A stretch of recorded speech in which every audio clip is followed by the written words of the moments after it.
Agora, a próxima notícia, Felipe, também nesse mercado da bola, vamos aproveitar que a gente está falando de mercado da bola. Depois de frustrante negociação aqui com o Martin Anselmi, deixa eu até colocar a matéria, que saiu uma matéria agora falando sobre isso no GE. Aqui, ó.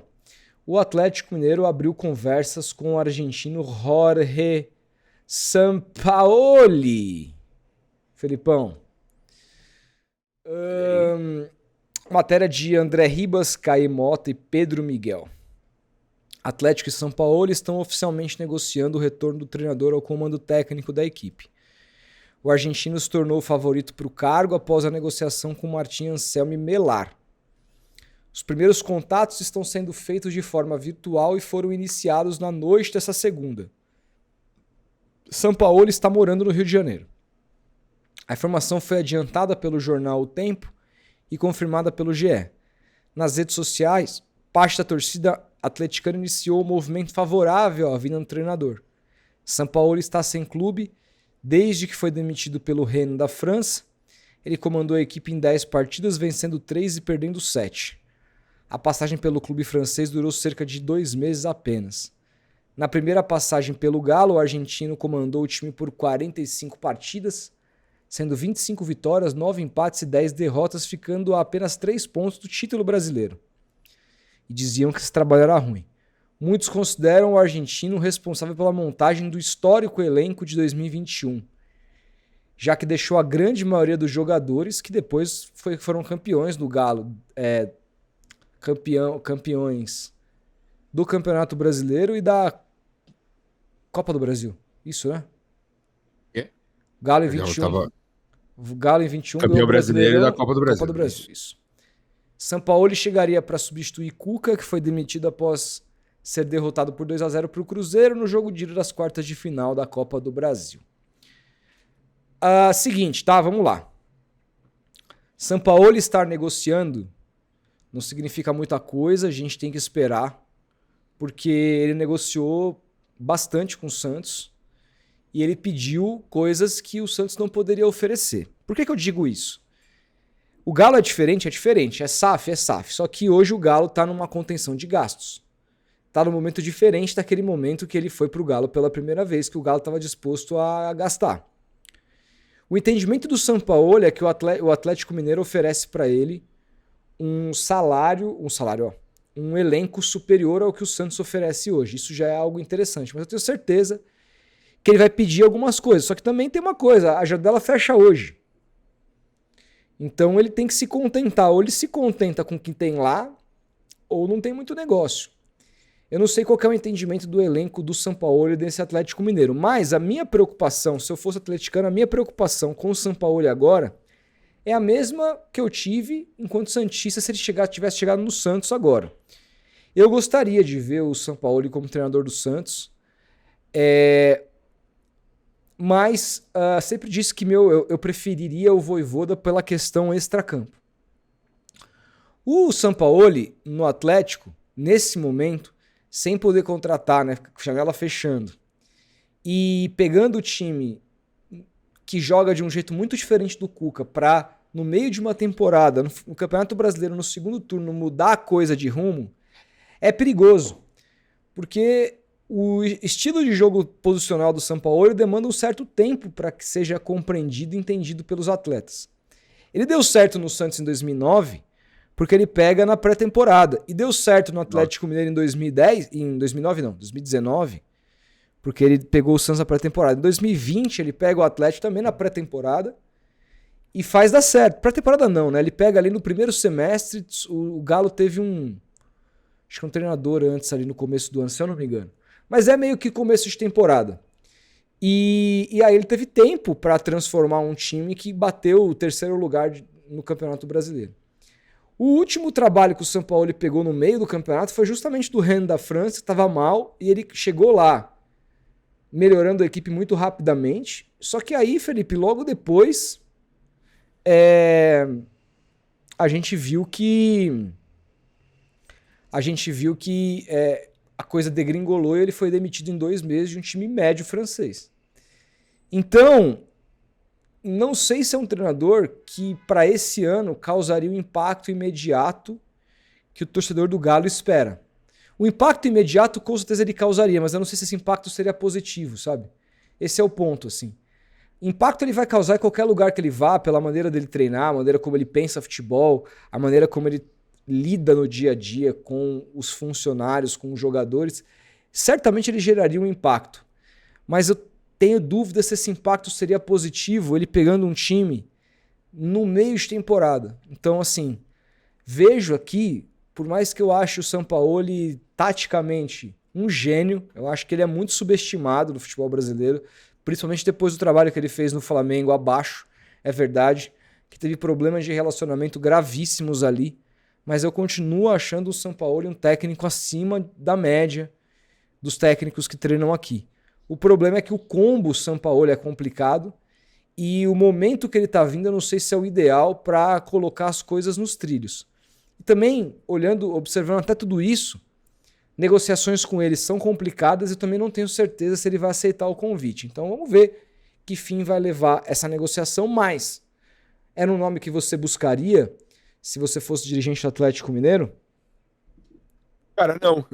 Não. E eu discordo de você nesse ponto.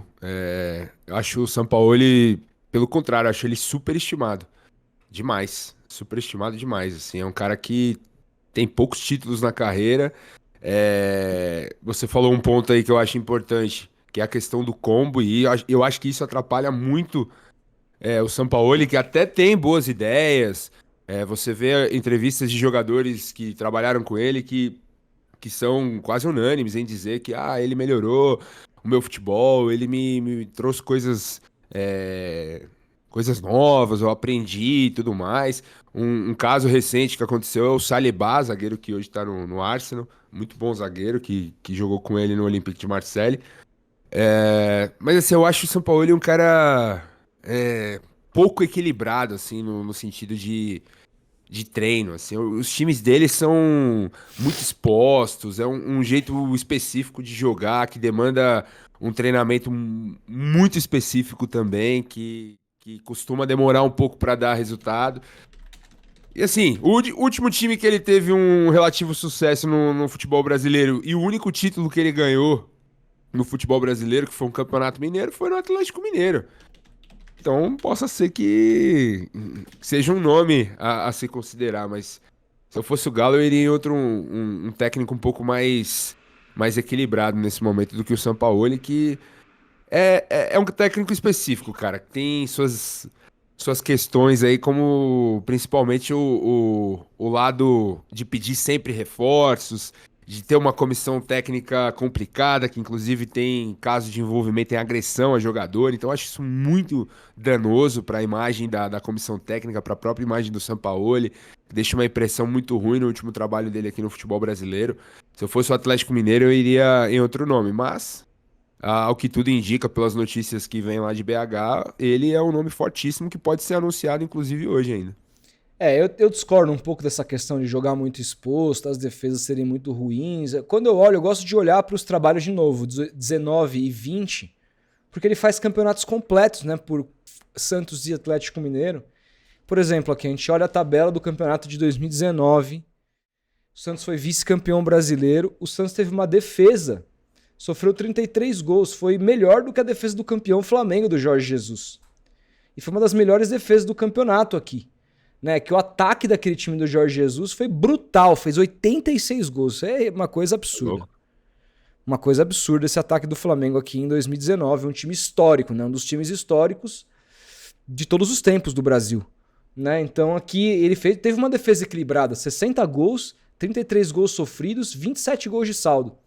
Em 2020, ele que foi terceiro lugar no Atlético Mineiro, sofreu mais gols, sofreu 45 gols, mas ainda assim, teve uma defesa que foi mediana no campeonato. Ainda teve um saldo de 19 gols, marcando 64 gols, ficando só 4 gols atrás do Flamengo, do Rogério Ceni e de outros técnicos, né, que passaram pelo Flamengo aquele ano. Atrás ali, 3 pontos atrás só do Flamengo e por pouco não venceu também o campeonato. Ele teve defesas interessantes, assim. Eu acho que é um treinador que ele consegue se defender com a bola. Essa é a grande questão. Ele tem E o perde-pressiona do Sampaoli é impressionante, assim. A maneira como você vê o seu time jogar no perde-pressiona é uma coisa que empolga o torcedor, porque eu acho que mais do que ver drible, cara, é você ver seu time lutando, brigando. Então perdeu a bola, todo mundo, cara, marcando a zona da bola que nem uns carniceiros, buscando pra recuperar. Essa era a coisa que mais me deixava, como torcedor, satisfeito quando eu via a equipe do Santos treinada pelo Sampaoli. O perde-pressiona, a maneira como o time se dedicava. Então, e também como a time era corajoso pra atacar. Colocava muita gente no campo de ataque. Mesmo que às vezes ficasse exposto, é verdade. Mas você não acha que é muito específico essa questão dele? Por exemplo, se a gente pegar o trabalho dele no Santos. Pô, ok, foi um grande trabalho. Talvez o último melhor trabalho de um técnico no Santos. Tirando talvez o Cuca em 2020, que levou pra final da Libertadores. Sim. Mas em modo de jogo, de ser uma coisa vistosa e tudo mais, talvez tenha sido o São Paulo mesmo. Assim, ele chegou e trabalhou com o que tinha. Cara, eu lembro na época eu trabalhava em rádio, fiz Mais um ou jogo do menos. Santos. O Santos do Pérez até hoje é muito, muito, muito. O Pérez é muito refutado pelo quanto de contratação que o Santos fez na era Sampaoli. Então, mas é isso que eu tô falando. Ele chegou ao Santos, eu me lembro de participar de transmissões na época de rádio no Pacaembu ainda. Não lembro se foi um Santos e Mirassol, não lembro que jogo foi que o Santos bombardeou Corinthians. o adversário. Não, foi na primeira fase do Paulistão de 19. Ah, tá. E foi 1-0 pro Santos, gol do Jean Mota no final. Guarani. Assim. Guarani. Eu entrevistei o Jean Mota ainda no final, coloquei fone nele pra falar com o comentarista e tal. E aí ele bateu nessa tecla de tipo. O principal, a principal característica do São Paulo que a gente identificou no início é justamente o time se defender com a bola no pé e tudo mais, etc. Acho que isso a gente assimilou bem. Eu não lembro exatamente as palavras que ele disse, mas foi nesse sentido, assim. E, cara, era uma crítica na época de, pô, esse time do Santos é fraco. E o cara chegou e trabalhou com o que ele tinha. E depois, ali, ao decorrer do Campeonato Brasileiro, ele foi pedindo as contratações, Uribe, outros jogadores que foram chegando Cueva. no Santos. Cueva. E não jogaram porra nenhuma. Porra nenhuma. Não jogaram porra nenhuma. E no Galo, ele era o Alexandre Matos na época. Ele pediu contratações estratosféricas também. E não deram certo. E não deram certo, assim. Ele tem essa questão. Não é isso que o pessoal lembra dele no Galo como o cara responsável por montar o time de 21, cara. Foi campeão de tudo. Não. Depois, né? Na mão do Cuca. Beleza, mas ali era o primeiro ano, né? A gente ouve muita gente falar, o Palmeiras gastou 700 milhões, tem que esperar pra dar certo. Por que tem que esperar? Não foi pra esse ano, foi pros próximos. Às vezes é assim, o time demora 1 ano ou 2 pra se assentar. Sim. Acho que é normal. Claro.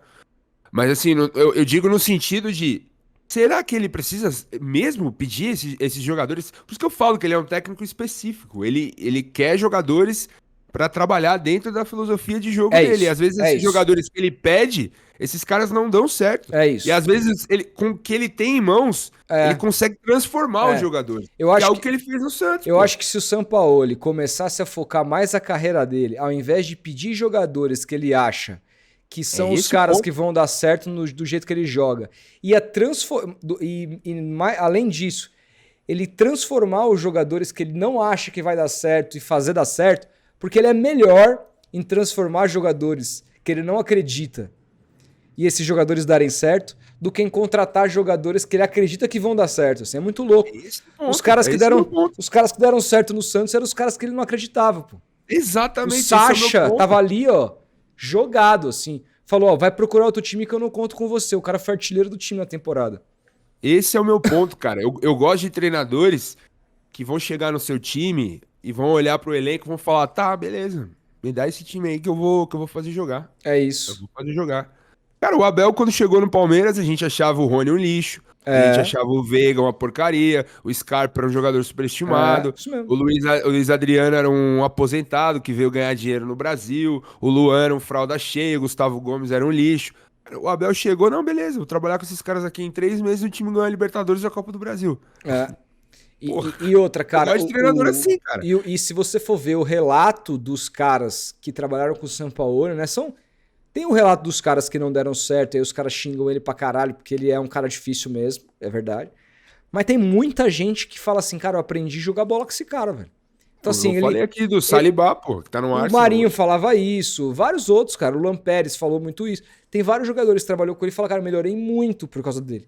Então, assim, ele é definitivamente um cara que melhora atleta, só que ele vive na loucura de ficar pedindo o jogador que ele acha que vai dar certo. E aí no Flamengo, por exemplo, que ele teve tudo, ele não deu. É Pelo muito contrário. louco, assim. De repente, se ele trabalhasse com um time mais enxuto, um time menos badalado, como foi no Santos de 2019, ele tivesse mais propenso a dar certo, enfim. Mas o cara é cabeça dura, velho. O Careca é cabeça dura e não Não, adianta. e ele tem um ponto também específico no modo de trabalho, que é isso eu até gosto, como jornalista, como torcedor. Até gostaria que o treinador do meu time fizesse mais isso, como já fez no passado, que é escalar o time de acordo com o adversário. Sempre Ah, ter sim. uma surpresa, sempre ter Eu adoro também. uma carta na manga ali, sabe, pra surpreender e tudo mais. Talvez por isso ele peça sempre reforços, pra ter variações dentro do elenco, pra poder colocar de acordo com o adversário que ele vai enfrentar. Talvez por isso ele tenha essa pulga atrás da orelha de ficar sempre querendo um jogador diferente, um jogador específico e tudo mais. Cara, é um treinador que não tem como você passar despercebido, assim. É um cara que causa polarização, que é algo que a gente vive hoje, assim. Tem quem ama e tem quem odeia. Simples assim, não tem meio termo com o São Paulo.